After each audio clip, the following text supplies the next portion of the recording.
Salut à toutes et à tous. La vidéo d'aujourd'hui s'intitule « Déportation de masse, impact sur l'économie américaine ».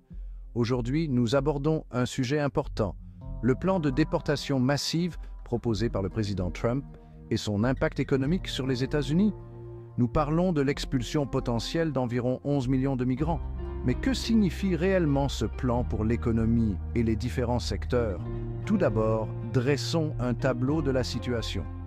Les secteurs les plus susceptibles d'être touchés par ce plan sont la construction, le logement, l'agriculture et la santé en termes de métiers de base, CNE et autres.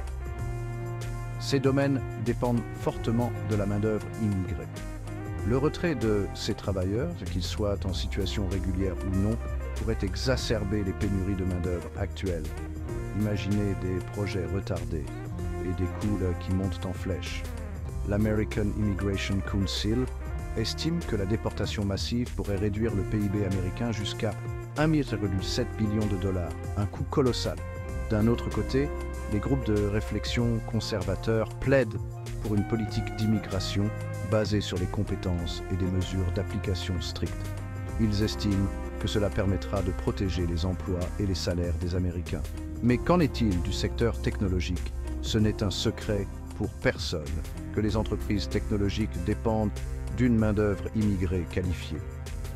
Des politiques d'immigration plus strictes pourraient rendre plus difficile l'attraction de talents internationaux, ce qui ralentirait l'innovation et la croissance. Les entreprises élaborent déjà des stratégies pour atténuer ces pénuries potentielles de talents. Examinons de plus près le cas de l'agriculture.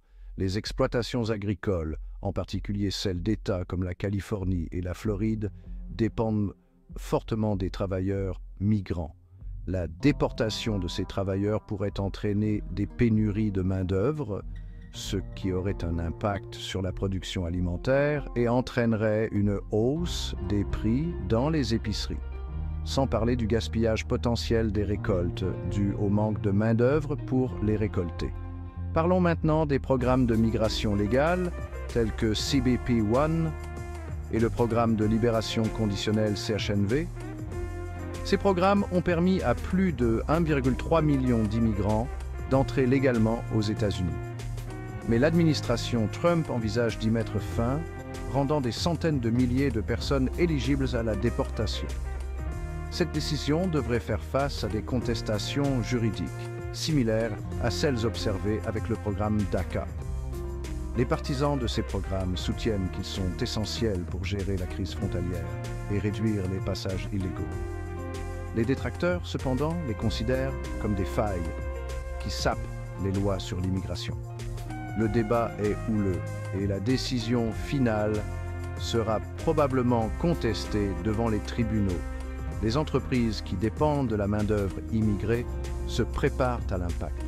Des secteurs comme la construction et les services pourraient être confrontés à une augmentation des coûts et à des pénuries de main-d'œuvre, ce qui pourrait à son tour ralentir la croissance économique. De plus, la réduction des dépenses de consommation des immigrés expulsés pourrait affaiblir davantage l'économie.